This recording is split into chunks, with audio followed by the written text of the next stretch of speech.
All right, hello and welcome. How is everyone doing on what I hope is a fantastic Monday, June the 24th, at the hour of scurrying, as we like to gather and watch this week's episode of Babylon 5.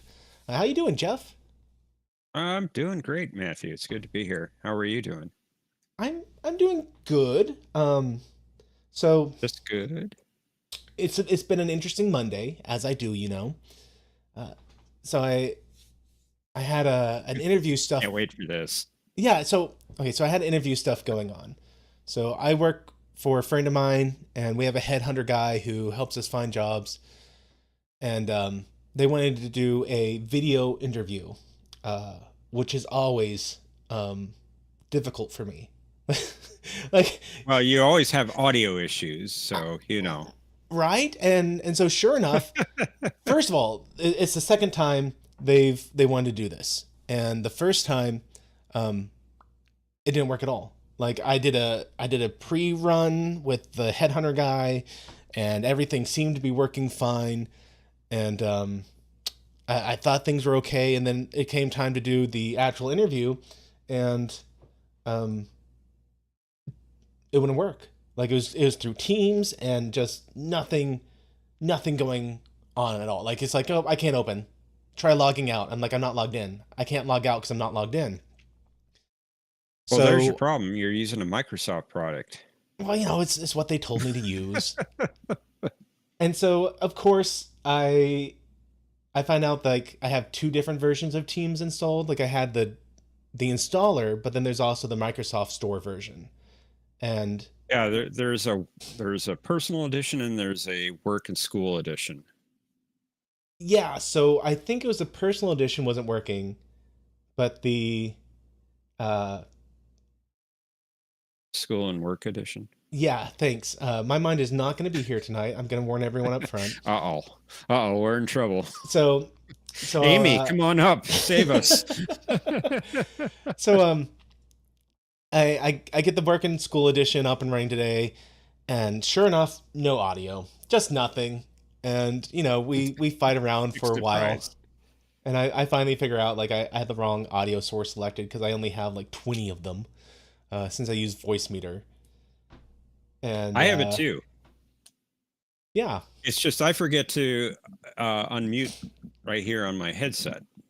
oh yeah, That's my big problem. Right here on my headset. oh yeah. That's my big problem. So Uh-oh. did you hear it looping there? I'd unmute to make sure. Like YouTube's fussing at me saying, "Oh, we don't have enough video data to maintain a smooth streaming," and it looks fine. So I don't know what they're fussing about. Yeah, Um, it looks fine to me. yeah. It's So just that you paused and I thought, uh-oh, what's going on? Did you have did your mind blank out again? Do you have a hole in your mind? oh, I got a hole in my mind today. I tell you what. So after youth camp, I came back and I had cold or COVID, or I call it the cold vid now. Combine the two together because no Cold one vid. knows. It's either COVID is weak as a cold or cold lingers like a COVID, and no one knows. So I got the cold vid, It's and probably one and the same anymore. right, so it's like lingering. I never had any fever, just an annoying cough. So I finally broke down. So I have asthma, and I finally broke down and I did a breathing treatment, which is one of those nebulizer things you put it in your mouth and it goes and like it evaporates the albuterol sulfate into a mist so you can inhale it. And unfortunately, whenever I do that, I get extremely jittery. Like I'm shaking right now, and my mind has difficulty continuing trains of thoughts. So fun stuff. But my lungs work, so there's a trade-off, and I think it's worth it. I'm sorry, Matthew. I was not laughing at you. I was laughing at Thomas, who says the CDC is about to shut this down. Yeah. And Amy's saying she'll have to do the stream. Seconded. I would 100% take Amy up. Just having Amy in here, and this is something ages ago. I used to do wife versus Sci-Fi, and I'd have her watch some Sci-Fi show and get her take on it. And I always wanted to do a dual camera thing where you had like me here, and then like you are right now, Jeff, have Amy Right. in second chair as it was, which not because she's second, but just that's what they call it. And I thought it'd be tons of fun. Amy says she has much more productive things she can do with her evening, so you know, uh, you make compromises in marriages. So she lets me do this, and I don't make her do this, and we get along perfectly. At least she comes up in the chat and chats with us. We Yeah. appreciate that, Amy. Uh, but another fun thing happened to me today. So 20, Oh, another one. Wow. yeah. Did the interview go well at all? Oh yeah. The interview went great. Okay. You didn't tell us the end of the story. Oh yeah, sorry. Interview did go well. Both times the interview went well. The issue is it would be like 50% travel. And I let them know 25% is really my max. And so we had a couple discussions, made sure that what they were expecting, because sometimes one thing I've learned in this industry is that people will say we need 50% travel, but what they really mean is we need to travel like maybe 10% of the time. I don't know why they do it, but they do it. And so I sat down with him and like, hey, why did you put this there? Do you think this is an accurate representation of your needs? And the answer is yes. He's an engineer type guy also, and he let me know they need someone on site, get things started up. He has one other guy who's driving out there right now, so he's really hoping I can be up there one week, and then the other guy can be up there the next week. So he was honest, and I was honest about it too. So, you know, we want. That's how engineers go. Oh, you don't meet the specification for my needs. Thank you. Maybe next time. Uh, but the headhunter's trying really hard. Like he's trying to make this work, and I appreciate that. I like working, and if he can make it work, that's wonderful. But it's probably not going to happen at this point. Well, maybe something better will come along. Yeah, and thankfully, there's other stuff I'm doing right now, and it's fun work, and there's always stuff to be done. So it would have been nice because it would have been like 6 months, and the stuff I'm doing right now is like, oh well, we have 2 weeks of this, a month of that, and it'd be nice to have like that sort of backlog guarantee. Oh yeah, But c'est la sure it vie. would. And Thomas says, "Oh well, there goes B5 streams." No, B5 streams are well taken care of for the or not well taken care of. There's nothing threatening them for the foreseeable future. um, but then the other fun thing, 21 years ago, I signed up on this bone marrow registry list called Be the Match. And they go by something different now, but everyone knew them as Be the Match because my friend in high school had just been diagnosed with leukemia and he needed a bone marrow transplant. And so a bunch of us got together and we went to do, a little cotton swab in your mouth and Right. see if like we were compatible donors. And for the first time today, I got a phone call from them saying I'm a potential match. Wow, Yeah. that's And exciting. it is. And it's a little nervous to think about it because it's hey, we're going to shove this syringe into your hip bone and suck out bone marrow. And you're going to be in pain for a week. But take Tylenol, you'll be fine. So that's like intimidating, but at the same time, I if it pans out, I look forward to being able to help out this guy, some 61-year-old guy in I don't know where. Maybe That's really cool. yeah.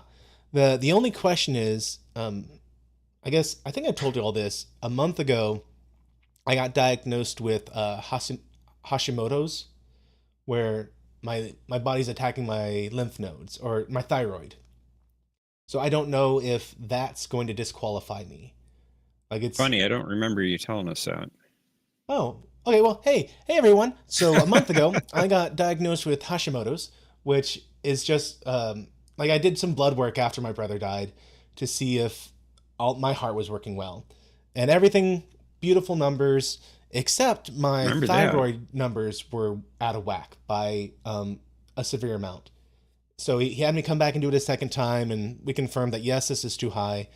So there's there's just some medicine they put you on, and you take it for the rest of your life, and you get to have a rest of your life. So awesome. Um, but it's one of those things where I don't know if that's going to disqualify me from blood transfusions or bone marrow Mm, transplant. I don't maybe know. that's something you can ask. Yeah. Well, so they asked me like this slew of questions, and this lady's gonna ask and probably call me up tomorrow and let me know yay or nay. And if it's yes, I get to do a second cotton swab, and because it's me and one other person, I think was a match or potential match is what they call it, and we're gonna see which one of us is the best match for this guy. And yeah, we'll see what happens. Well, I hope it works out. Me too. It's one of those things where like it's an intimidating thing to think about, but um, I have so many people in my life that have benefited from things like this. Obviously, my friend in high school, he's still alive, and he's a nutter. You know, he I love him to death. He's a nutter. He's gone far left wing. Like has some crazy conspiracy theory stuff. But I'm glad he's alive. You know, I'm glad that he's around to have those ideas. And then my best friend when I was 10, well, I was 9, he was 10. He died, got hit by a car, and he was an organ donator, saved a bunch of people. Um, another I close friend of remember the that family. story. Hmm? I think I remember that story. Yeah, it's come up. It was pretty impactful for me. Needless to say, it was so impactful because the last things I ever said to him was "I hate you," and it changed my life when he died. And just realizing at that age, like life is so finite, and you never gonna know that you're gonna see that person again. It taught me like I'm always going to That's be right. quick to say sorry. I'm always going to be quick to forgive, and it has been outside of coming to Christ as my savior, it has been the most fundamental thing that has shaped who I am today. Um, so he was an organ donator. I had another close family friend who needed new kidneys and spent years on the waiting list. Finally got some new kidneys, uh, and then recently, some close friends of ours at our church, they had a little girl whose heart didn't form right, and Oh, she was on a waiting list for a year, and she finally got her heart, and it's so difficult for them because she will spend the rest of her life on immune suppressions. Like this is something I didn't know. So apparently, when you get an organ transplant, you have to be on immune suppressants your whole life after that because your body is actively trying to reject the foreign organ in your body. Like I no matter didn't how realize closely, that either. yeah, and apparently they only last for 10 to 15 years. So when she's Oh, sometime between the age of 10 to 15, she's going to need a new heart again. oh my goodness. Have to go Yeah, through that again. so I'm definitely like, yeah, when I signed up 21 years ago, I always imagined I'd be helping some young kid, 18-year-old guy like my friend, maybe one of these kids who end up with child leukemia. I never imagined I'd be helping a 61-year-old guy, but hey, um, my dad went through cancer too, and they used his own stem cells to try and help him out with his multiple myeloma. But I mean, if it had been something where the kindness of a stranger is what my dad had relied on, like I would have been so thankful for that guy. So I'm incredibly Oh, glad that I definitely. get Yeah. this potential to help out. And yeah, like Amy said, I'm full of stories. It's story time with Matthew today. I hope everyone is okay with this. Don't worry. We'll do Babylon 5 next week. Yeah, no, we'll do Babylon 5 now. Give my brain a chance to kind of get out because I literally did the breathing treatment like right before I came up here, and I did the breathing treatment and then I had to have a bowl of popcorn because when you have it on an empty stomach, you're just like just shaking and jittery, and so it's giving me time to kind of like let the popcorn settle in, and I'm not quite so jittery right now. You didn't bring popcorn for the rest of us?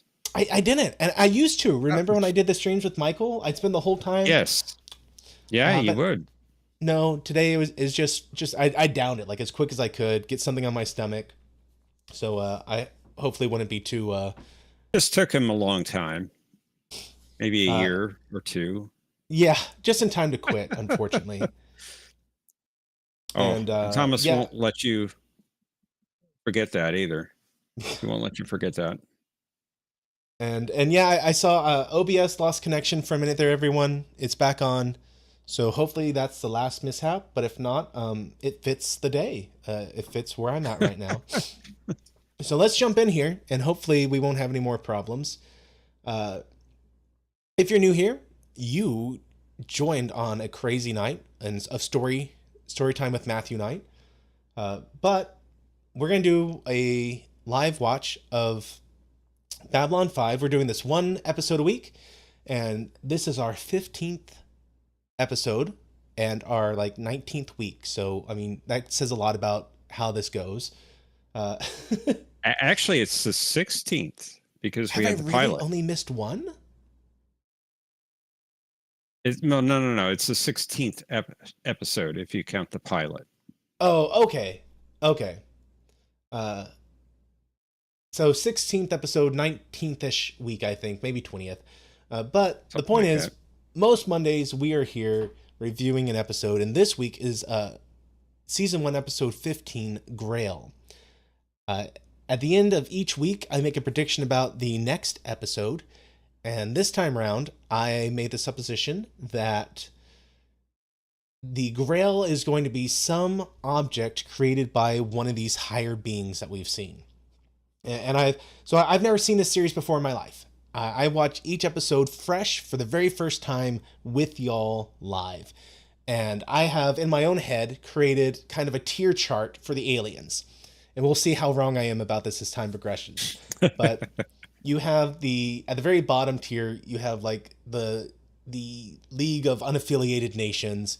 They're out there, they're kind of the background characters. They coalesce together so that they can have some sort of strength, but overall, they're very weak, politically and militarily speaking. Just above them, you have us humans. Uh, and then kind of, I feel like they're still kind of above us because they've been around longer.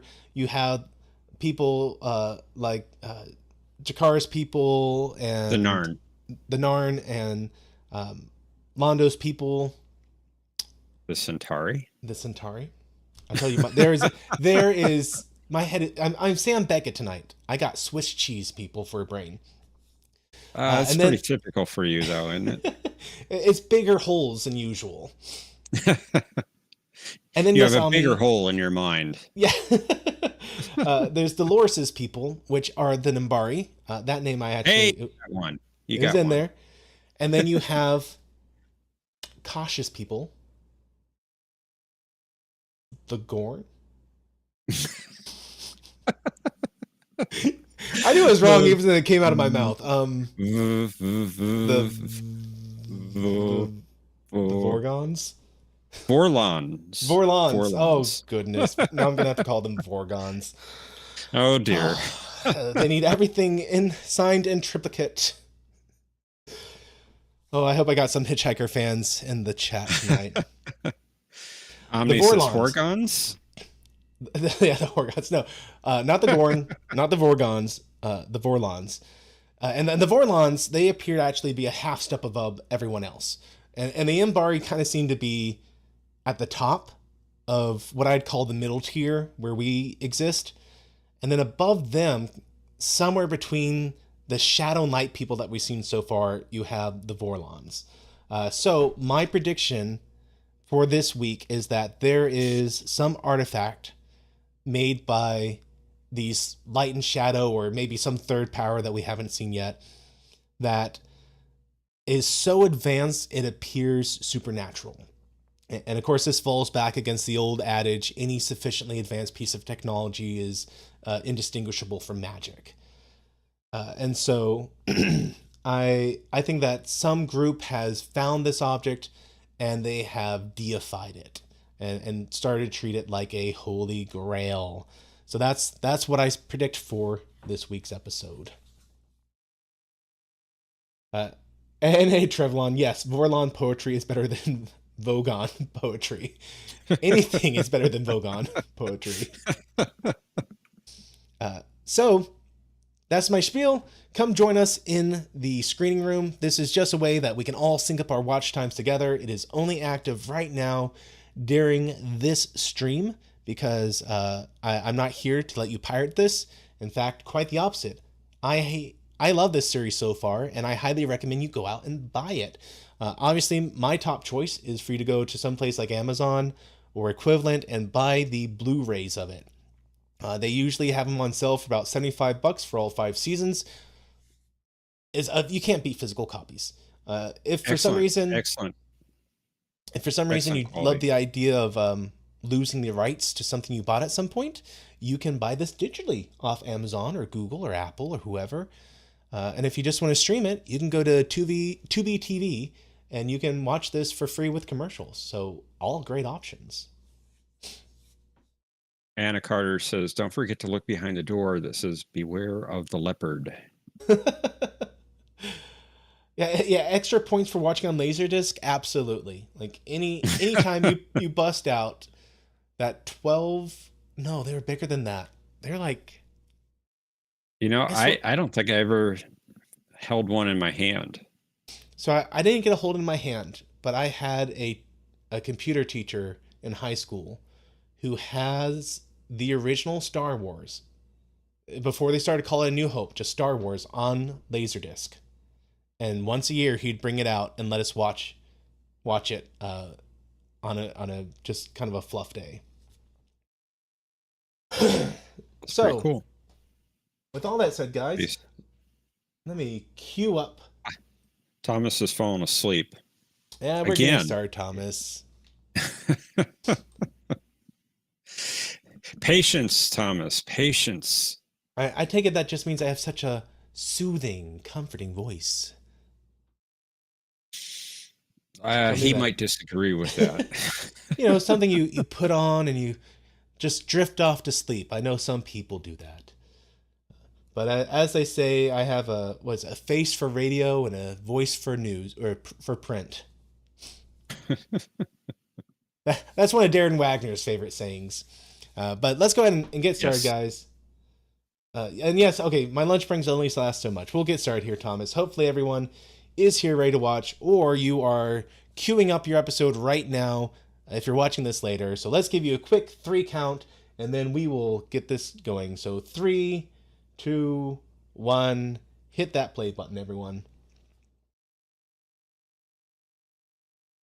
And as always, let me know if you can hear this, because we don't want to copyright stuff.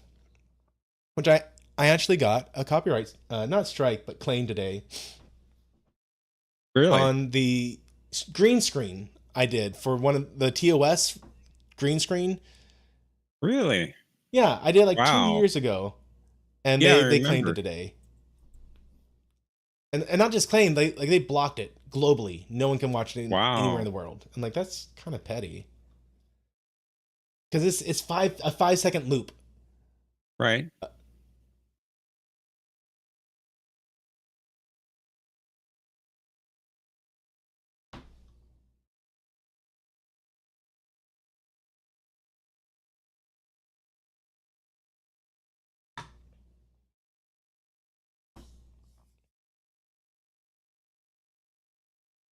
So some dignitary that Dolores is very concerned about. But apparently someone Sinclair had no clue was coming.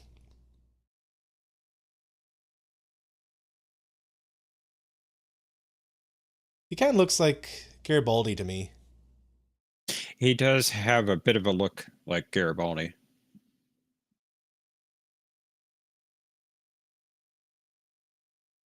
Yes, Omni, Dolores and Will Robinson.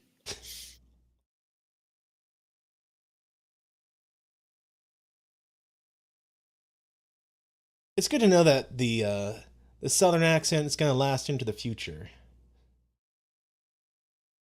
Or at least the Hollywood version of it. Right.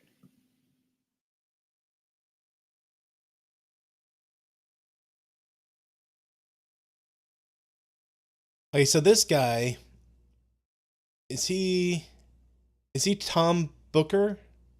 Yes, that's Jinxo. I don't think he did any Star Trek stuff. I saw he did some anime stuff like Neon Genesis Evangelion. Yeah, he didn't. He wasn't in Star Trek, as far as I'm aware. And honestly, we didn't get a whole lot of Star Trek people today. I think we got one person. We actually have two. Oh. And Thomas says, "Sounds Russian." Oh,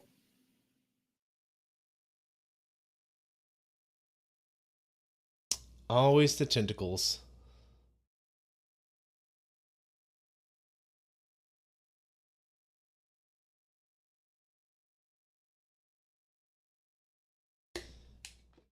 Also, I'm kind of surprised they're able to just off a lady like that. But did it open with them coming into a cargo bay area or just oh, it was Kosh? Dun dun dun. what a surprise! I'm a little surprised. I'll be honest. Of course, I am immediately assuming that it's not Kosh, that it's just someone in a. Are you sure? I'm not sure. My Okay. immediate assumption is that it's not going to be Kosh. That it's going to be someone in a Vorlon outfit or replica outfit. But Yeah, and I don't know. Omni's right. They're just down below. There was no cargo bay or anything. Okay, just down, and Or we have established that down below is kind of a rough and tumble area. yeah, it's where people go where when they come to the station, they try to find a job and they're down on their luck. They can't make it there and don't have the money to go anywhere else. Have we established officially yet how long Babylon 5 is? 5 miles. 5 miles. Okay, so I was gonna Uh, say It's right it there in the does. intro. I I'm gonna move past that. So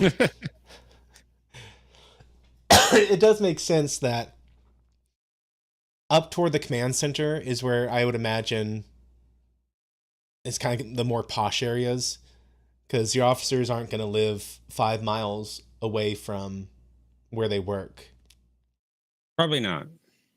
And I could see that as you go further away, um, it would become, you know, less strictly observed.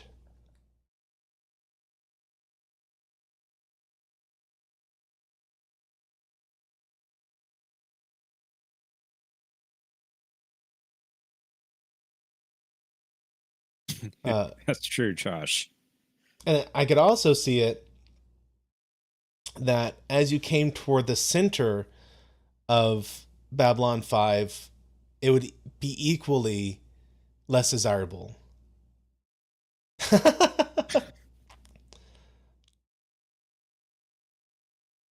I like that little detail. Just the alien that Now, doesn't speak. the judge there, he was in Star Trek twice. Wait. Was that um the Klingon? Nope. What did he play He pla as? he played the hologram of Einstein in the Nth Oh, Degree and Descent. okay.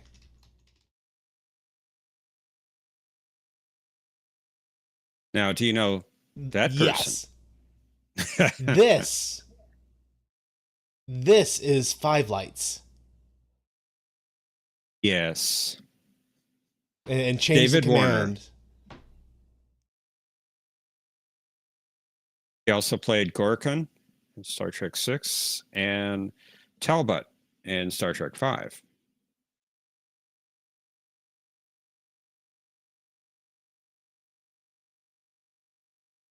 Excellent actor. Sorry, I was listening to his voice because I like that he's keeping that very low, even kill voice that he had in Chains of Command.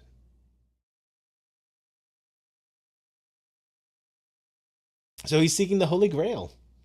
Yes. Hence the name of the episode, Grail. And yes, John, he did play an important role in Kirk's dream. You're right. Thomas says, "Who would think an episode titled Grail was a guy looking for the Holy Grail?" It's a little too on the nose, I'll tell you what.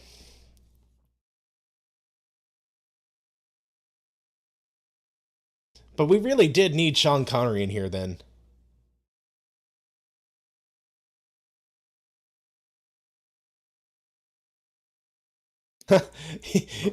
The funds of my entire order are at my disposal. Of course, I am my entire order. He really makes this episode.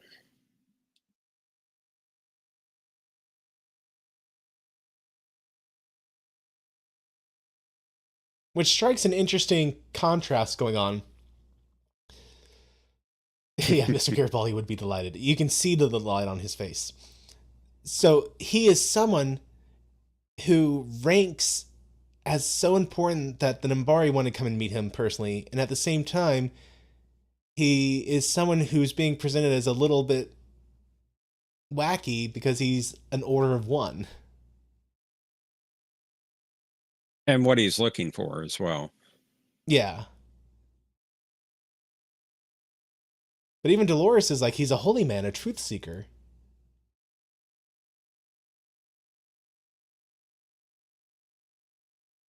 Oh, good point. Memphis is saying that he was also the voice of the Master Control program in Tron.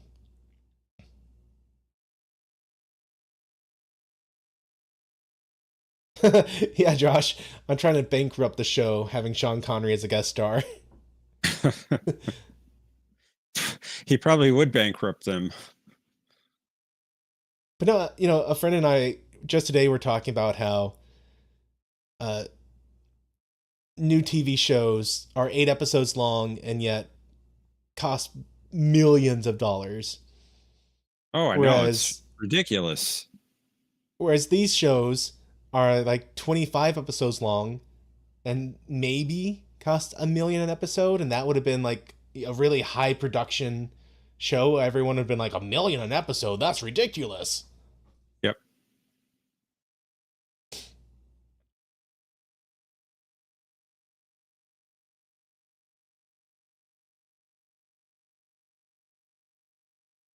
Oh no, you got pickpocketed.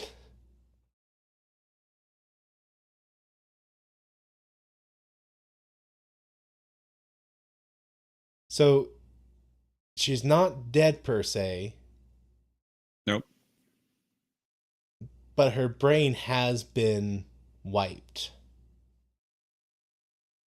Like to the point where no personality, no higher functions, just the autonomous functions going. And yeah, Tex says Babylon 5 was not a million episode. Like, not even adjusted for inflation would it have been a million episode.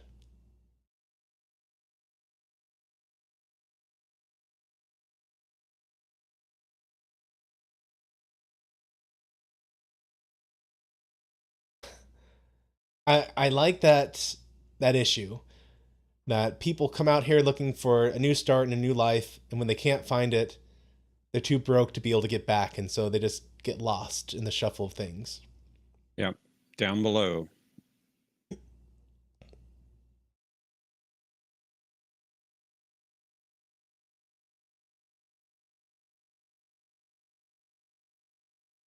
And she was the key witness for a mobster trial, basically. The southern Yep. guy. The southern guy. Deuce.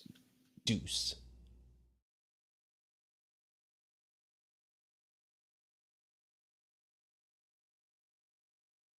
Oh, but I was saying this earlier. it would make sense that the lower class places would be closer to the center of Babylon 5. I don't think that's how they wrote it. It looked like the center of Babylon 5 was a lush garden. But from a physics standpoint, since Babylon 5 is generating its gravity by spinning, as you approach the center of Babylon 5, the benefit of that spinning would diminish. I'm pretty sure that's how that works. Yeah, it would. So the And outer. Oh, go on. that's why on that train that goes down the center of the station that you see them in, they have to hold on. And in the pilot episode, they had harnesses that they put over themselves as they rode it. Oh, They got rid of the harnesses real quick. Probably it was impractical.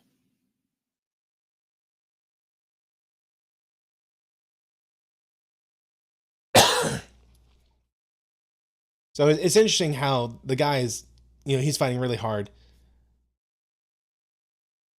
uh, to stay on Babylon 5. But what's more interesting is the fact that the truth seeker here has the sway to just approach the bench and change the judge's opinion.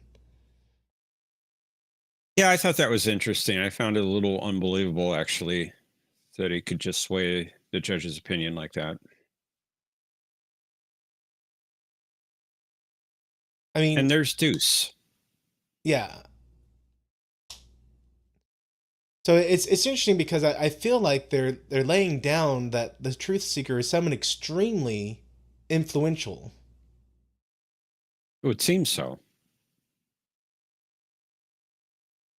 And assuming he is someone extremely influential, it would make sense that he's kind of getting some preferential treatment here.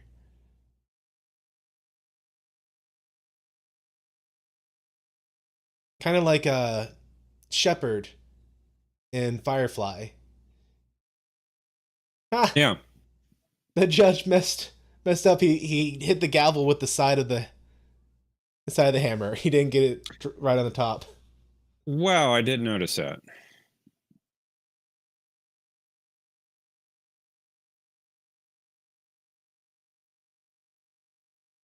And then Texas was saying that down below is along the outer skin for the most part, and that's what I kind of assumed. But like just from a physics standpoint, it would make sense for the outer rim to be the closest to a Earth gravity, or otherwise you'd have to overdo it. Yeah. So I mean, just for me, it would make sense that it would be the primo that, or it would make sense that maybe we'll talk about this at some point in the future, which would be awesome. But just the outer rim being above Earth gravity, and taking more energy to get around there, so that as you got toward the center, to where the park was, you hit a on average Earth gravity. I'm sorry, what did that guy just say?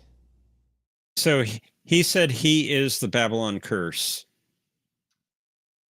And he's going to explain it right here.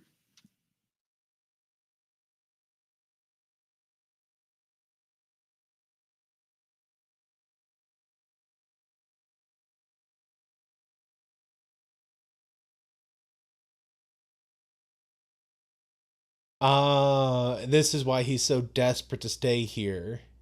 Yep. Okay, so he's saying that he he was he was there on the first Babylon project, and when when he got some leave set up, he took vacation, and the infrastructure collapsed. And every time that he has gone on vacation, something terrible has happened on Babylon 5 or the Babylon stations. So B1 and B2 were sabotaged. B3 blew up before they finished it. And And then did he? B4 kind of rippled as he was leaving after the construction was done. He left. Looking back, he saw it ripple and disappear. That seems somewhat important. It does, doesn't it?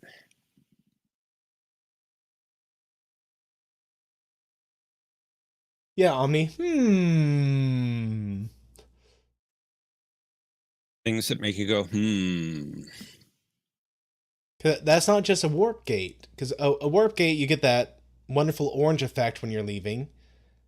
So it wouldn't have just rippled and disappeared.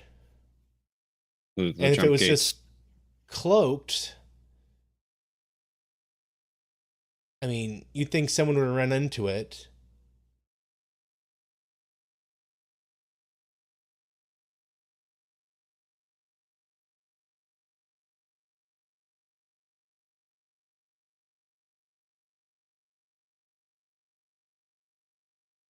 The casino. And I think this is the first that Londo they makes. Go ahead. I think this is the first they mentioned that the ambassadors have jurisdiction over different sections of Babylon 5. No, this is Centauri space. Oh, okay. That section of space. That Yeah. makes more sense. So they think a feeder was smuggled onto the station, and the feeders are from an area of space that the Centauri have control over.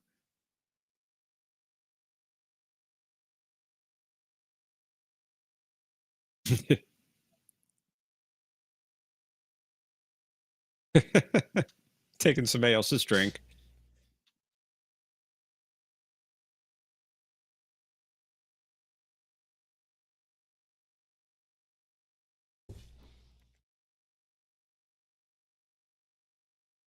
Londo doesn't like the idea of a feeder being on the station.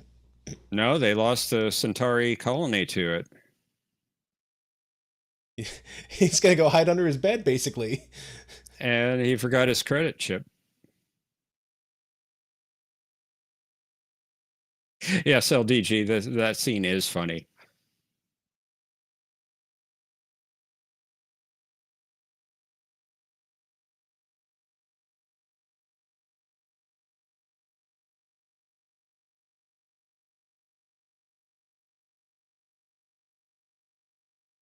So he's hoping that the Grail would have been in the Nambari's hand, but sorry, we checked our records. It's not there.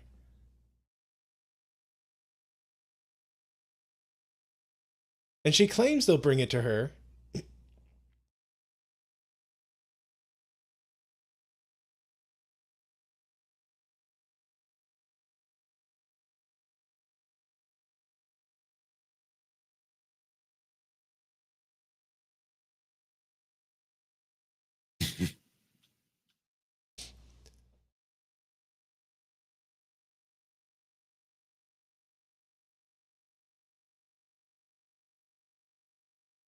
And so they're describing the caste system of the Imbari, that there's a warrior caste and a religious caste. And the ambassador Dolores here is part of the religious caste. Another poignant, what does that mean, chin scratch moment. Uh, but they made a mistake, or sorry, I was reading LDG's comment there. Um, they made a comment that the two casts never agree on anything, but when they do, it's a horrible thing. Oh, don't forget LGG. The Minbari are very secretive. They don't like to give out a lot of details, so maybe they just left it out on purpose. But he's right. There is a third caste, the worker caste. Hmm. Texas. That's how he feels about Washington. If they ever agree on anything, it's a terrible thing, and I hope we never see it. Right. Josh, I'm not sure. I think it may be an episode that's coming up, actually.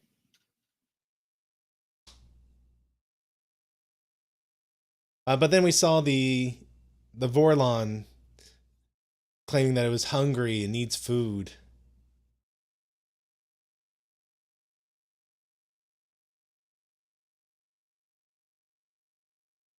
And I wasn't listening too closely, but I think it may have had kind of that harmonic kind of wind chimes in the background that they do whenever Kosh speaks.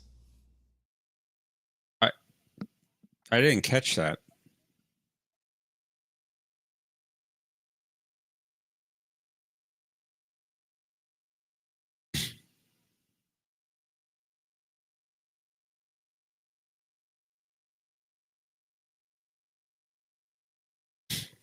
I mean, Londo is taking this. I feel like appropriately. I mean, he's doing it in a funny way, but I mean, when you have something that can wipe out that many people, I mean, good on him for doing Yeah, everything he can to stop it, to I protect don't his blame him. people.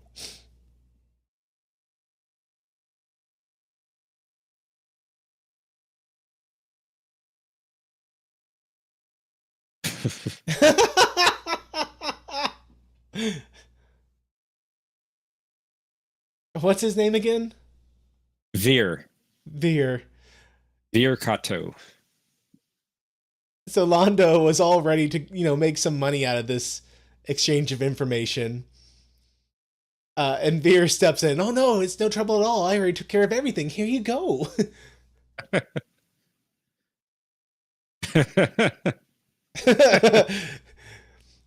I like how the truth seeker is, politically aware enough that what just happened here and is making a hasty escape.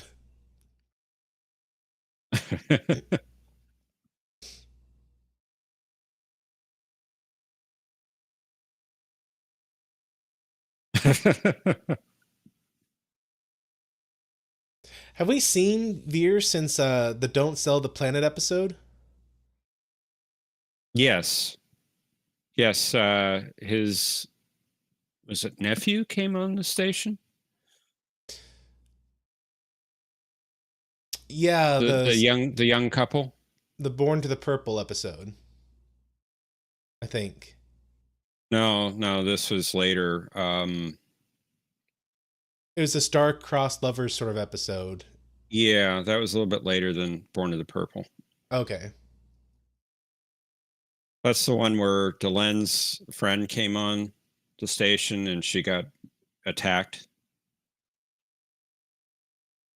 Yeah, Omni, my shoes are too tight and I'm I've sorry. forgotten how to dance.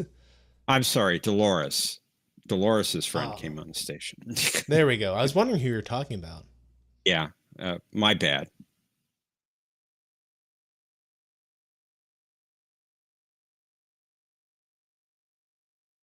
War prayer. Thank you, Lee.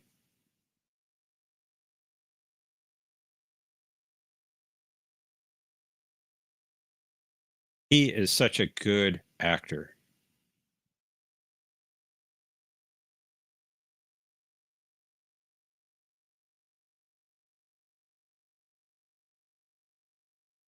Yes, Thomas. How could I do that? I'm sorry.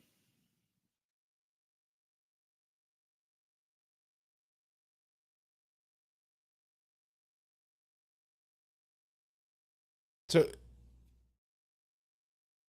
who he was saying the children were all gone? Was he in the middle of a battle? Is that what he was saying? I'm sorry. I was reading the chat.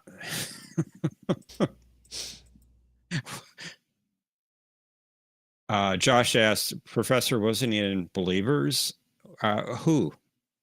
Who is in Believers? Jinxo?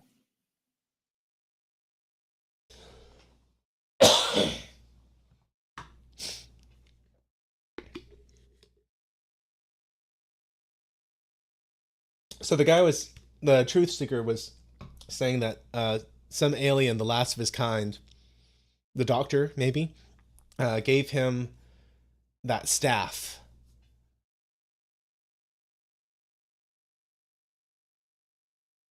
I'm sure that judge will be fine. Oh, I'm sure.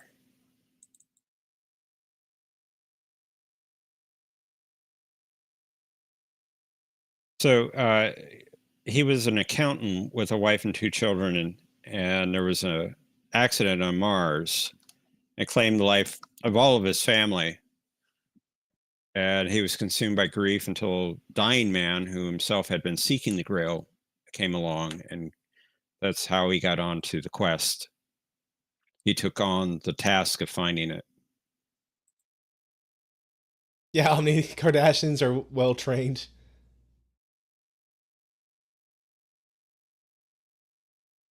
I mean, okay, so I see that they're setting it up for Jinxo to become the next truth seeker. which unfortunately means I feel like by the end of the episode, our goal might be expiring.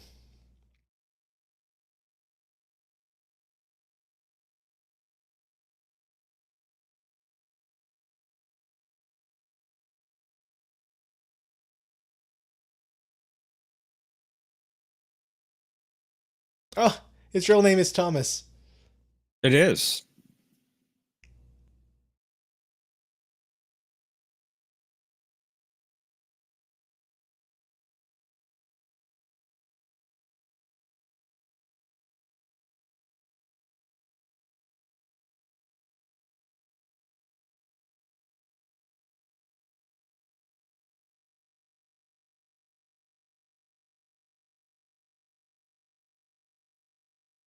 And here we have the two plot lines coming together. Indeed.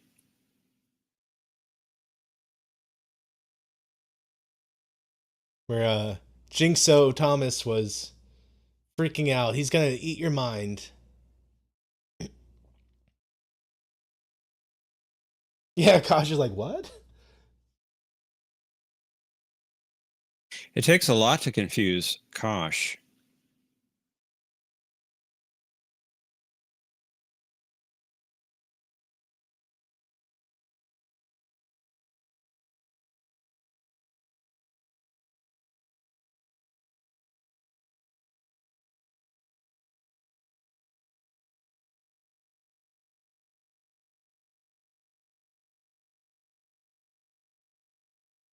Oh no, not the Klingon pain sticks.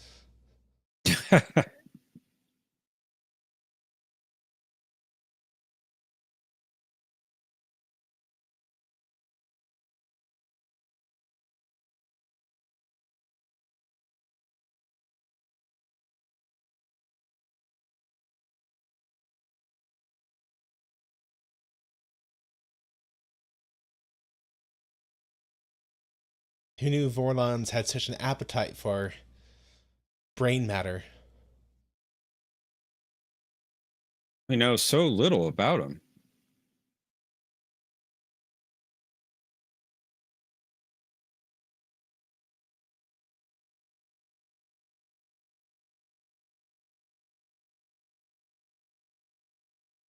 Does she get a name? I don't think so. That's too bad. Like, I know she's just one of those background characters, but it's nice when they have names. Like O'Brien.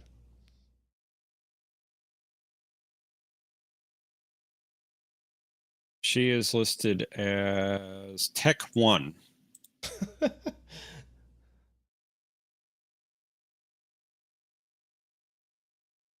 One podcast started calling her Clara or Clara. And and for the record, she's only in season 1.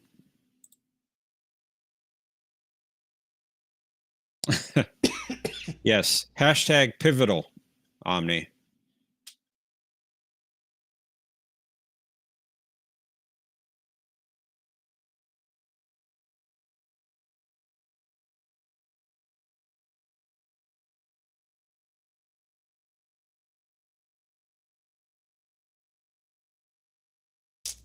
What name could I get from a tech and a one?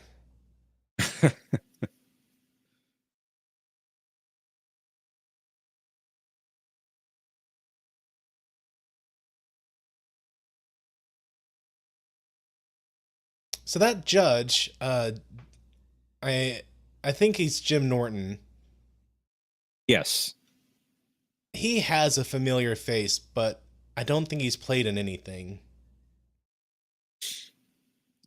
Other Really in than, as far as I know, Einstein on Star Trek.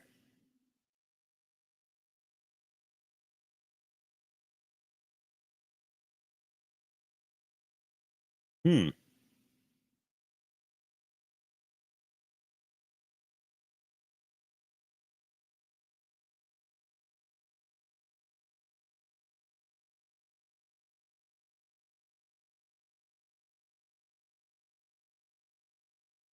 who could it be?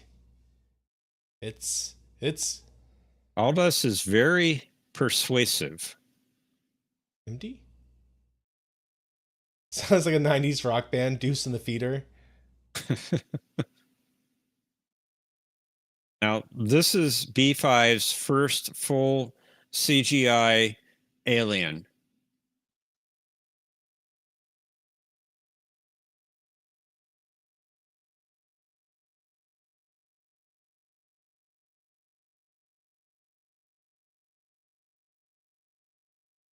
I agree, Yeah, Omni. It was impressive for the time, the budget they had for a TV show.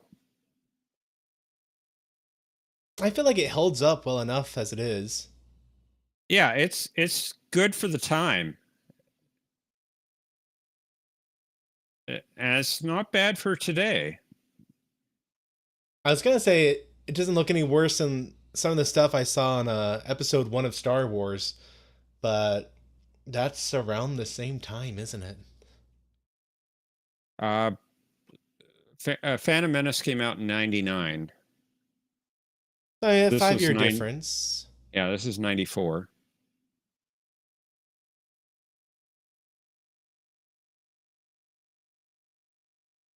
But yeah, every time I see Jim Norton, he has a face that looks it looks like so many other kind of British actors. Well, I say British. I mean the British Isles, including Ireland.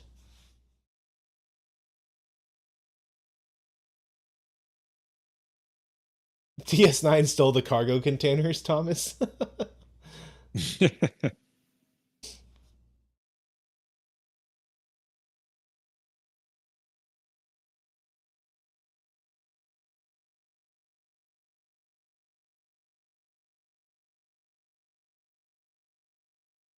Oh no, not in the shoulder.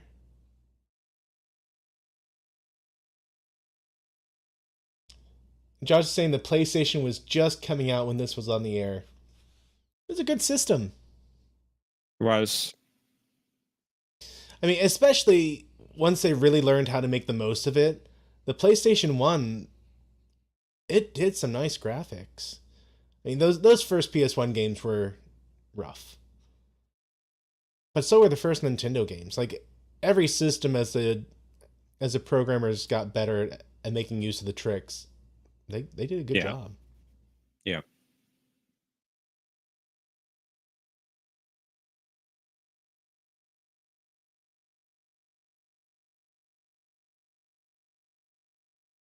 Was PGP blast must be pretty powerful. I mean, it got him in the shoulder.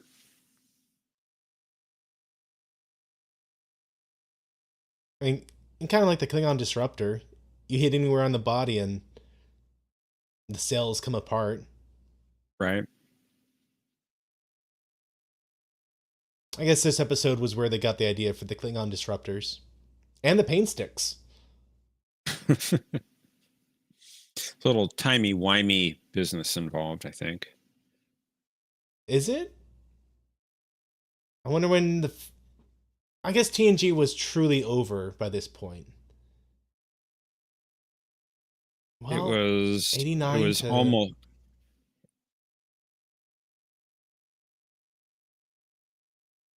did it go to 97? TNG TNG was just ending when this started. Season 1 of this was the same year TNG ended, Okay. I think.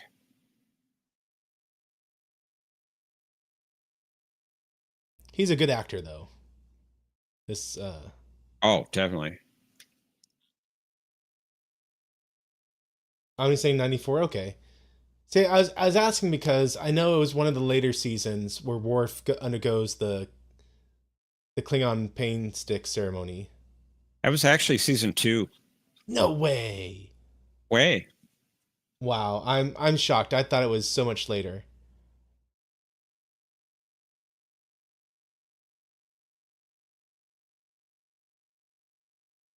I'm shocked, Omni. I'm speechless. I mean, I'm not shocked that I'm wrong. Uh, I'm okay with that. I'm shocked that it just came that early.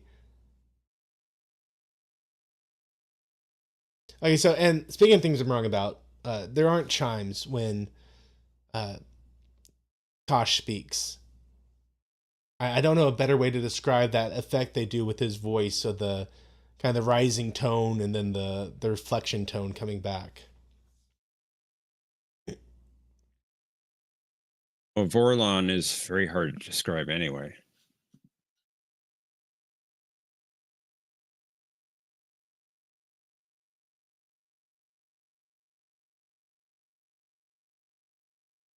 Nice little poignant look between the two of them.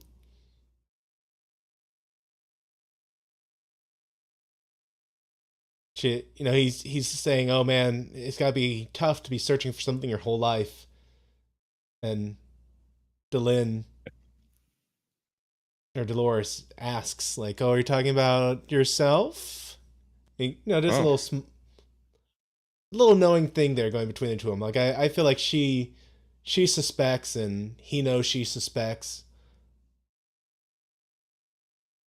some say I've been listening to some podcasts d- that have done episodes that we're watching. Some say that she has romantic looks toward Sinclair. I really didn't get that vibe in this episode. Yeah, I'm not getting that. I definitely get more of a just that she knows she's supposed to be keeping an eye out if he is remembering anything, Right. and he definitely suspects that the Vorlons or not Vorlon, the Nambari are keeping an eye out for him. So I feel like there's kind of this going back and forth of I know, I know, but we're just good enough friends where we're letting this ride. And if you ever slip up, I'm going to have to do something about it.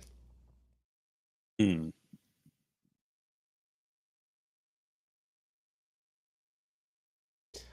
The only the only reason I would think there might be anything romantic is the episode where Londo really hammed it up and got drunk. Parliament They of made the Dreams. Yeah, they made the comment about the Mbari had the religious ceremony, and she's pretty sure that someone got married during that. Yeah. Miss Sakai, she said that somebody got married. Serious exchange of looks.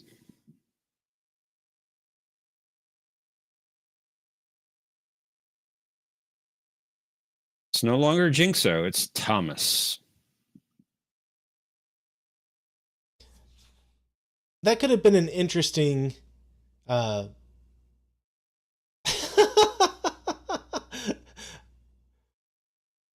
Sorry, I like that Garibaldi's trying to be patient with this, but having to yell at him through the door.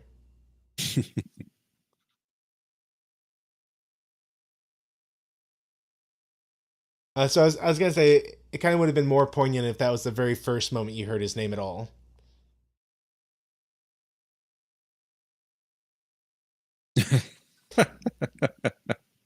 Like you didn't.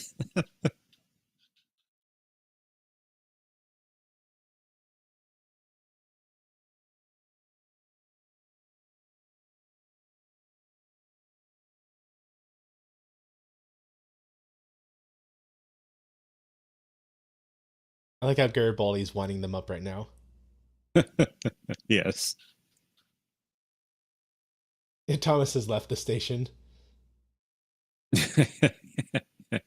Yes, Josh, he did. Or is about to.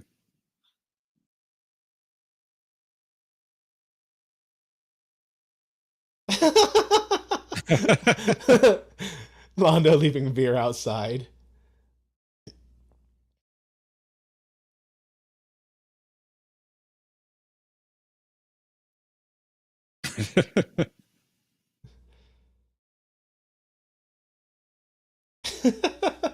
Yeah, Garibaldi's a troll. Nah, he's a prankster.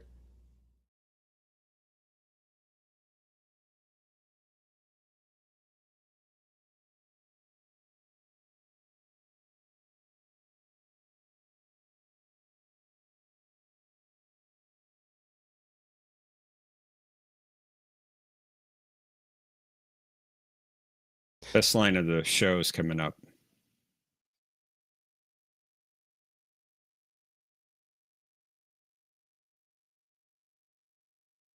You don't believe in the curse, you? No, you? No, you? Everyone. Okay.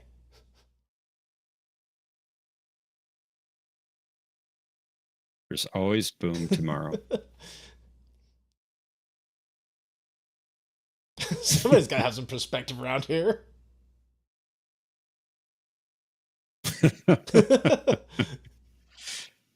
No boom today. Boom tomorrow. There's always a boom tomorrow.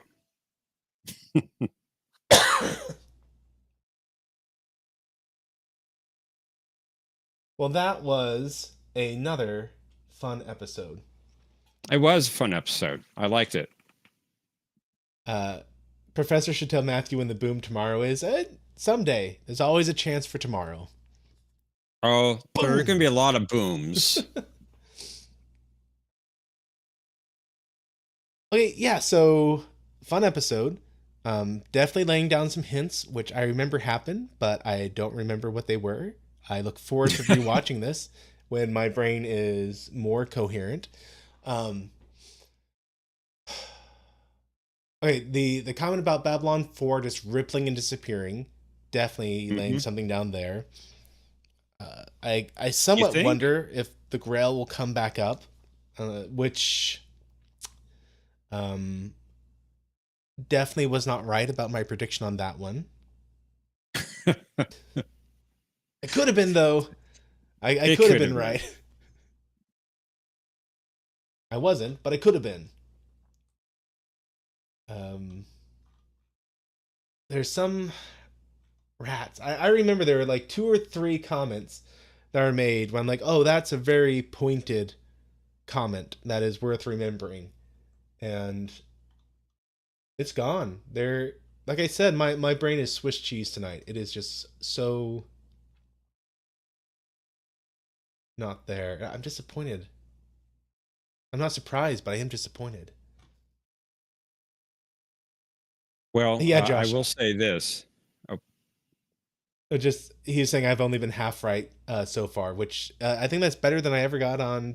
I almost said Deep Space Nine on Sequest. And you even got the Sequest background behind you. I do. It's a nice little sci-fi background.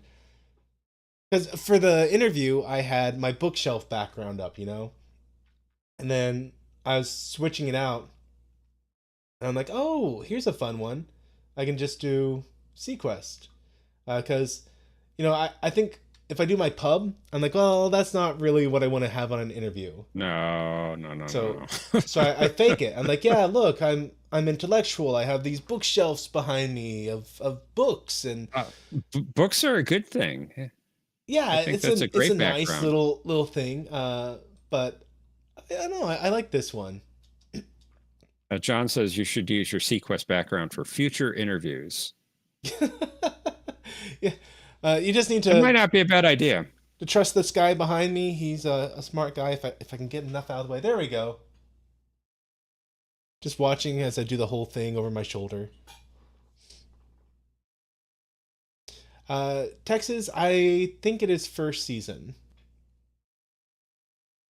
Mainly because the captain's there. So this episode, throw me a bone here. I almost called you John. Oh my goodness. We've been through that before. You called me John before. Okay, I was right. They were easy. There were several things that was easy to predict. It was easy to predict that this wasn't going to be a Vogon. It was easy to... Forlon. I said what I said. It was easy to predict that the Truth Seeker was going to die. Yep, you got that. Like I said right there at the very end, if they had kind of stalled on telling us his name, like, and making a point too, like, oh, well, what is your name? Oh, it doesn't matter. Everyone calls me Jinxo. Jinxo's the only name worth having. That's just what I am. And so he wouldn't tell him. And then at the end, have him tell the name as a, I recognize I am not what people have defined me as. I have intrinsic value, and my name is Thomas. Like I think that would have been just ever so slight tweak to bring it home more. Um, did we ever get it definitively stated how the feeder got on board? Jinxo's henchman brought it aboard. I'm sorry, not Jinxo, Deuce. Ooh, I'm rubbing off, man. Guy. You gotta be careful. Yeah, well, you're hanging out with me too much. not Jinxo, Deuce. Apologies. After I said it, I went, no, that's not right. Oh, good point, Texas. He's saying that they used his actual name at the trial. That's true. They did, yes. And Josh, I don't think this is the first episode that had the A and B plot tied together. I feel like last week... War Prayer, the two plots came together.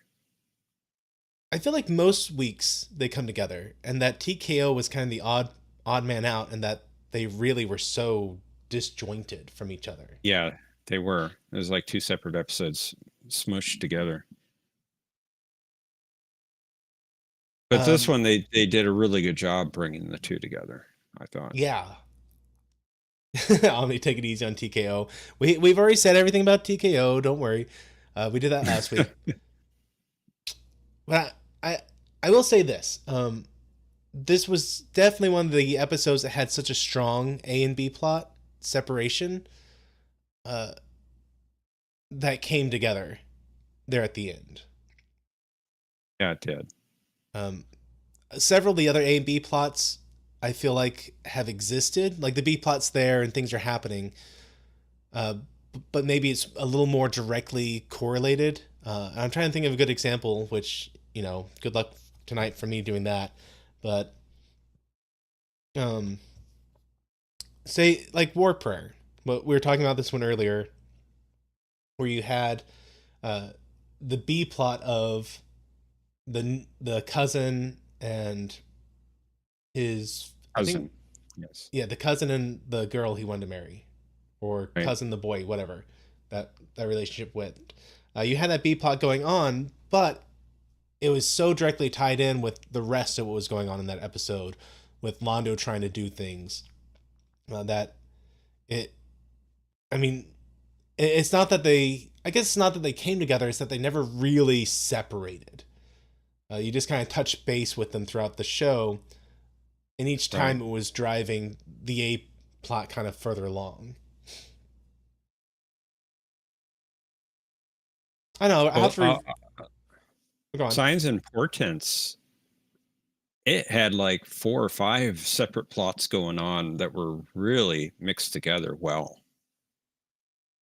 It was, and I rewatched that one this week. That was an intense episode. And I completely missed when the wife, the soothsayer lady, or no, it wasn't. She made it was the guy. He made the comment like, "Oh, ignore my aunt. She's a drama queen. At my 5th birthday, she said I'd die by a shadow." So she gets things wrong all the time. And then like at the end of the episode, he dies in she makes the comment, "The shadows are coming. The shadows are here for him," and he dies from a shadow. So. Totally missed it the first time, but like I told you on Discord, yeah, that episode had a lot going on, so it was easy to miss things, especially while you're trying to pay attention to the chat and talk with me and talk over the episode. You have a lot going on. I think you give me too much credit for paying attention to the chat. I think we both understand that I am weak. My game is weak. I would apologize, but I know the answer is don't be sorry, be better. And I'll try chat for you. I think you do just fine. But this episode, fun, tight, good episode. Was. Is episode, or are 18 part 1 and 19 part 2 going to be streamed on the same night? Josh, that depends on if they were streamed on the same night when they aired. And I think the answer Nope. is no. No. There are two-part episodes in Babylon 5. This will be the first one. The other one's in season 3. And they were aired on separate weeks. If he's saying it's not 1983 anymore, do you mean 93? I know technically speaking I could do them on the same night, but we're gonna stick to the schedule. Uh, I have a hard enough time keeping on point for one episode. Let's not let's not push me for trying to do through two. Uh, yeah, Well, to be fair, it is one story. it is one story. That's true. But so was Best of Both Worlds. True. Sort of. Sort of. That was Well, such an they painted interesting themselves thing. into, yeah, they painted themselves into a corner, and the second part wasn't as good. Yeah, I mean it was interesting. The whole like, hey, we know we're at risk of being canceled, so we're gonna leave you on this massive Well, cliffhanger to kind of force you to bring us back. it wasn't that they were on the verge of being canceled. It was more that they didn't know if Patrick Stewart was going to be back. Was that it? I thought Yeah. they claimed that TNG was like, are we gonna cancel it? Are we gonna bring it back for another season? No, it was firmly going to be back.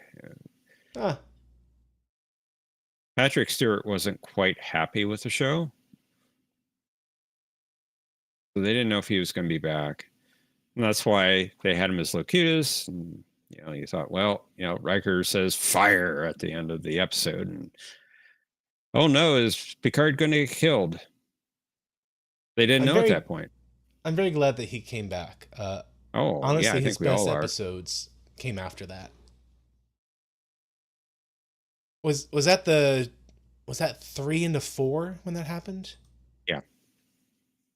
I mean, just the episode Brothers alone was such like that was one of the episodes where I feel like Patrick Stewart really was given room to just act his heart out.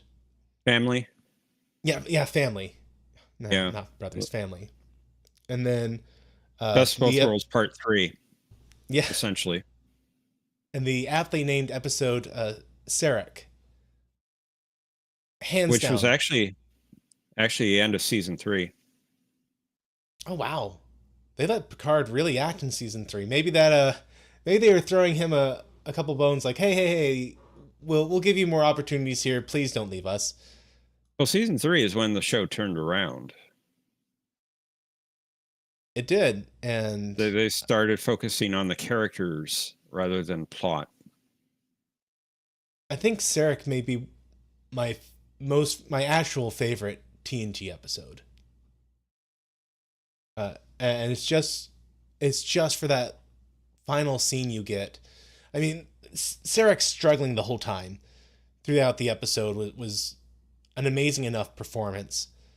But then that final scene where Picard is in the room by him, well, not by himself, with Crusher.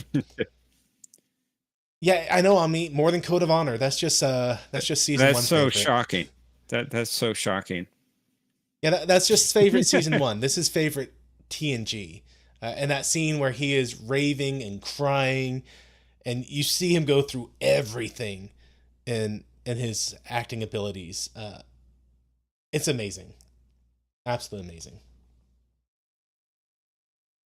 But it's also not Oh, Babylon you're 5. right. No, it isn't. um, I don't have a lot to say about this episode tonight. It's a fun episode. You get a lot of humor in this episode. I think they're injecting more humor into the show. You can see it from week to week. I think it's growing. Great line at the end with Ivanova. No boom today, boom tomorrow. There's always boom tomorrow. I thought that was fabulous. Fabulous Someone's got to quote. keep perspective around here. Indeed. Indeed. We get a little more of a story about what happened to the first 4 stations. Little taste there for Babylon 4. Yeah. Oh, and by the way, according to JMS, J. Michael Straczynski, the human in the court case at the start, he won the case, but he Oh, didn't. He didn't get very much as way of damages. that was such a funny, but at the same like it was funny the way the alien holds up the card. And oh, let me get a translator in here. Definitely funny, Right. but at the same time, like realistic. I could 100% see as you're bringing all these different aliens together, you have an issue where there's a trial going on and one of them doesn't speak the English. His his great grandfather abducted my great grandfather. How do you Did plead? experiments on him.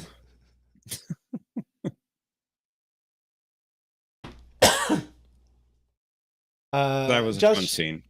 Josh wants to know what is my wrong prediction for episode 16 eyes. Eyes. My So prediction, or go on, Jeff. I just want to say before you say anything about a prediction, we're going to start getting into more of the arc stories now. We're going to start leaving behind the standalone episodes and get a lot of arc episodes from here on Hmm. out. So I'm not going to say what Eyes is about, but more arc stuff now. Omni, can you put people in timeout on YouTube? That do we do we need to? eyes in the dark, two moons circling on my least favorite episodes of TNG Spectrum. That's That's not up your there. favorite Troy episode? Do I have a favorite Troy episode? Um, Look, no offense to Miss Surtis. I have no bone against her, no bone to pick against her, no qualms against her. Yeah, she made a couple dumb comments about people she doesn't like not being Trek fans, whatever. She's a stupid Hollywood person. Oh, But my goodness, she made a really nasty comment about Texans she during did. the freeze a few years back. She did, but you know what? Texans are a nice people and forgiving, and I am willing to be the bigger Indeed. person than her. Um, but my goodness, the character of Deanna Troy is my least favorite character across Star Trek, bar none. More And than this is Michael including Burnham? Michael Burnham. Like, Wow. yes, this is how much I cannot stand her character. That's amazing. Yeah, here's a hot take for everyone. I hate the character of Deanna Troy. She's not my favorite, but I wouldn't go that far.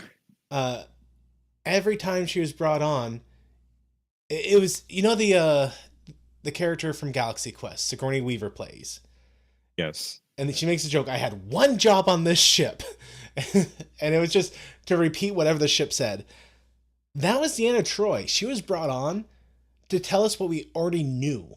Like, I'm Pretty sensing much. hostility. Really? The people who are opening fire on us are hostile, Deanna? Glad you're here to tell us that. Oh my goodness. So yeah, I her entire character was just I'm going to state what's extremely obvious. Anytime when it would be useful for me to have psychic abilities, I'm not going to be able to use my psychic abilities. And then her real function was to be the foil against which the male pro cat or the male guest star of that week could work his wiles on. Like, oh, we need a character that he falls in love with. It's Deanna Troy. And Riker had the same thing at first. If there's a female guest star, he would be the one that would be the foil in which she fell in love. Yeah. But Yeah. He he kind of grew was. beyond that. Thank goodness. She never really did. I mean, she got a little bit better when they finally got her out of her purple onesie, but just marginally better. Well, there is one episode that focused on her that I did like really well. Face of the Enemy. Fair point. She Face the Enemy was very good. And John DeMarco just put that in chat. And Face of the Enemy was good. that was after she was in her actual uniform, wasn't it? Yeah, it was season 6. Yeah. So I mean, It was post Jellicoe. she did improve post Jellicoe, absolutely. But Yeah, I having to agree. endure that, I just can't stand her. Like I can't stand Star Trek Discovery on the whole, but at least the character Michael Burnham is no worse than all of STD. Deanna Troi just brings down TNG so much. The only character worse than her was Tasha Yar in the very first episode, where she makes her speech about this court should get on its knees and thank the Federation for what it's done.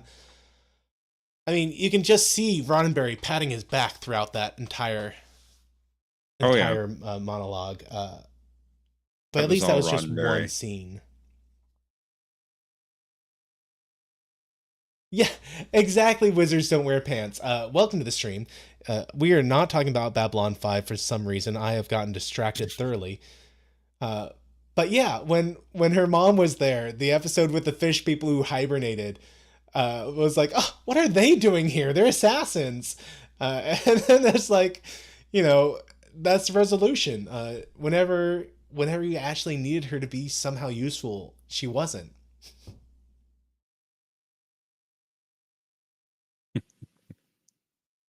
Oh gosh, I don't know.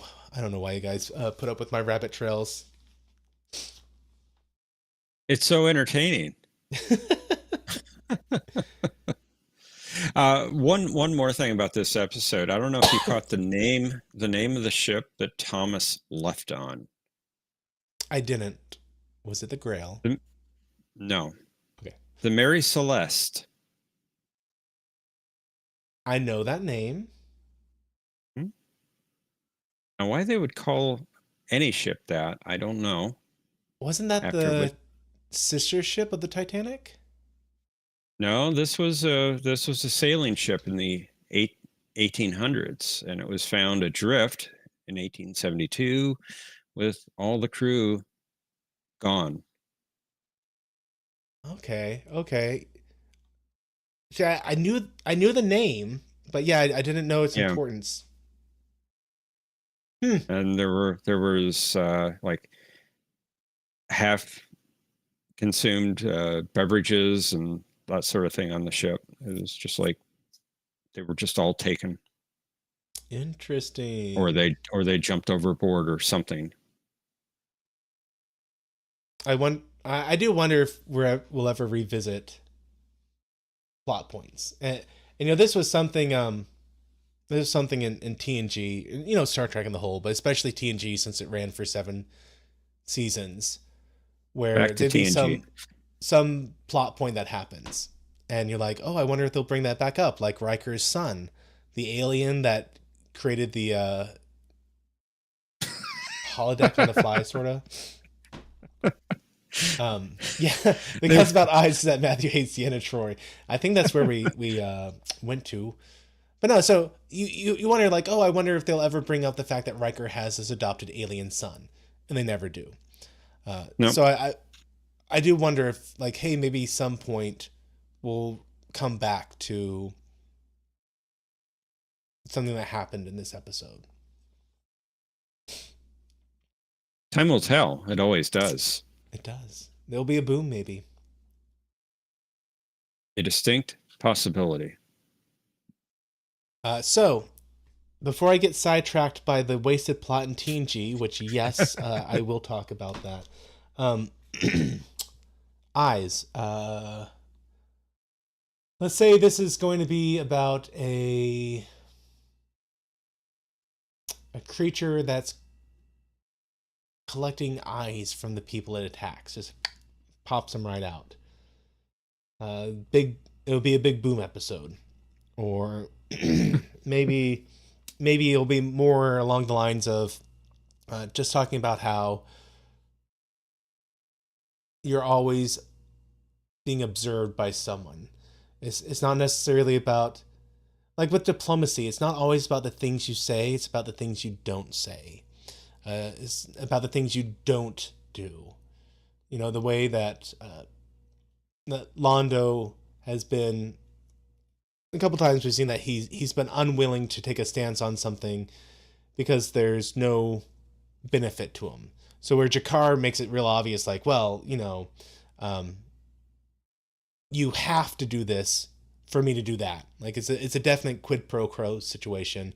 Londo's puts in a more flowery language because he has more of a kind of a diplomatic flair to him.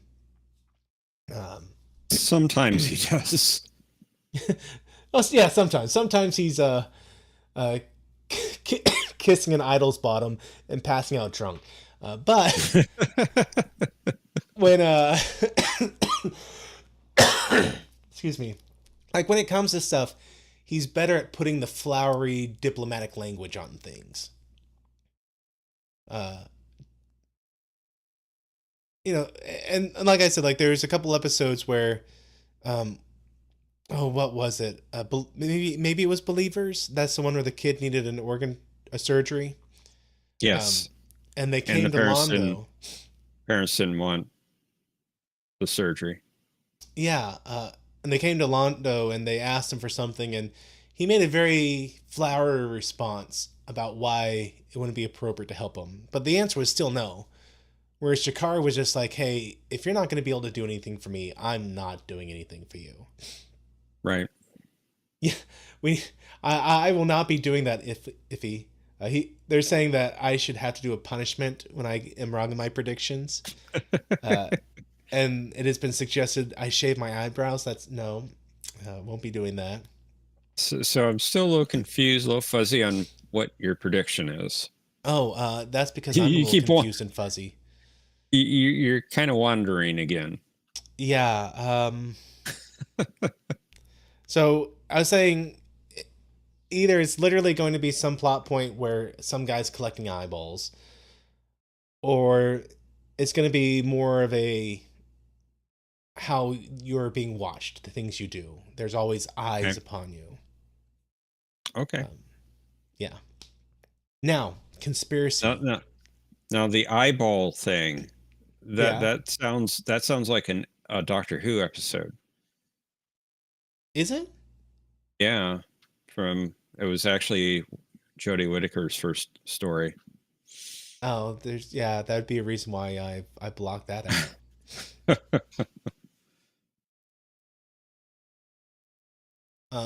Yes, I do think conspiracy was very much a missed plot point. It's also kind of one of the frankly darker TNG episodes that they ever did. Especially with, blowing him up at the end. Yeah, I can't disagree with that. And I like that episode. Yeah. It's good. And then I'll also say the following episode, I feel like it was less of a missing plot point or missed plot point as it was. I feel like they really retconned as they went along, where you had this idea of the Borg coming and scooping up entire cities. Mm-hmm. And then they kind of walked that back a little bit, I feel like, when Guinan made the comment that the Borg aren't even supposed to be in our sector of the galaxy for a long time, and this is going to accelerate things. But at the same time, they make an offhand. I feel like they made an offhand comment in that episode where it heavily implied they were in our sector, that they were the ones who scooped it, because they went to a planet, right? Yes, they went to a planet and they saw giant scoops in the planet, and Worf said it was similar to what happened in the neutral zone with the outposts. Yeah, but then Guinan makes her comment about how they're not supposed to be aware of us or be dealing with us, and this is ruining how things should have gone. So I mean that's less of a misplot point and more of a, hey, we're taking where we were and we're changing it because we've changed our mind about how it should go, but we still want it kind of loosely connected. And then, I mean, frankly, the Borg just keep changing the more we see them. until you get to they Voyager. did. And Omni says best of both worlds. Jarette 4 was also scooped. Good point. So I mean, and then finally you get to the Hansen family in Voyager, and they're just like, "Oh, we've named the Borg, and they just don't care about us, and we can cloak and disguise it." Like it really undermined just how intimidating the Borg were when we were first introduced to them. I think this has turned into a Star Trek discussion tonight. It has, but we keep going back to Star Trek. Not Deep Space Nine. Just TNG. And I mean, to be fair, also the Borg really got their first, what I'd call their really first big nerf during the episode where Lore got, was it? It was a Descent. 2-part episode. Yeah, Descent. Thank you. Yeah. And that's true. Which part 1 had the holographic Albert Einstein in it, which was played by Jim Norton, who we saw tonight as the Omnibus. And that's why I brought it up. I was just bringing A and B plots together, and there you go. There you go. How nicely they died. Oh gosh, guys, get me to bed here. I think I think we should get my poor Swiss cheese brain to rest. So Eyes is going to be about something that scoops up eyeballs, or you're being watched. or we're gonna have a dream sequence about 2 eyes in the dark. I don't know. 1 moon circles. Yes. Exactly. We will see. A leads to B, leads to C, leads to A, says John. Oh, Omni, I did not know that. I didn't need to know that. He's saying Descent was supposed to be an allegory on Waco Branch Davidians. I can see that, actually. I know, right? But that just makes it even worse. Like, you didn't need to do that to the Borg. The Borg didn't need to be Branch Davidians. Like, you could have had the episode anyway. Maybe, guys, maybe I should do more than 1 stream a week and have a chance to talk about all these random things instead of saving Thomas all up would for enjoy that, right? Maybe do some gaming stuff. Hey, there you go. I'm all talk, guys. Thanks for hanging out with us. I think I'm going to be headed to bed now. Get some rest, Matthew. And thank you, everyone, for joining us. Take care, guys. See you next week. Thanks for watching this video. If you enjoyed it, please be sure to hit that like button and share it with your friends. If you haven't subscribed yet, I hope you will. And be sure to hit that bell icon to be notified of all the updates I do on this channel. If you want to support the work I'm doing here, then I hope you'll consider becoming one of my Patreons, where you'll get early access to all kinds of videos. And until the next time, may the Lord bless you and keep you. May he cause his face to shine upon you and be gracious to you. May the Lord lift up his countenance upon you and give you peace. Amen.